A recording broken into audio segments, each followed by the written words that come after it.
ftesë në këtë drejtim? Unë mendoj që në këtë proces Aleanca ka qenë më transparente dhe më njëherë pas përfundimit të zgjedhjeve, se kemi pritë certifikimin përfundimtar sepse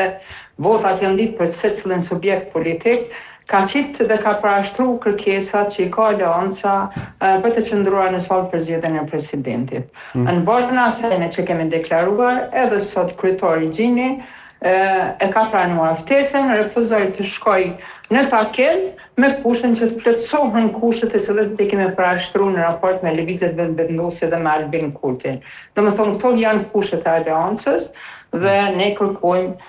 këto nuk janë kushtet e Aleancës, janë kushte që janë të mirën të Kosovës dhe që çdo është të pranojë secila qeveri, pavarësisht kush është në qeveri, edhe në këtë rast të zoti Kurti, edhe pse në vazhdimsi ka refuzuar qoftë gazin amerikan, po edhe projektet e tjera të cilat i ka parashtruar Aleanca. Nuk e ka thënë që e ka refuzuar zoti Kurti gazin amerikan? Po ata loj fjallësh po e bon, po me gjitha se ka pranuar. Ne deri sot nëse keni parju që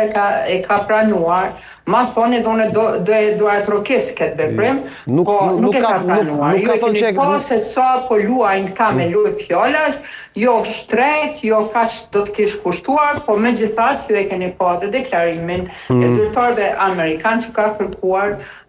për që në ndërtimin edhe në mirëmbajtjen e miqësisë me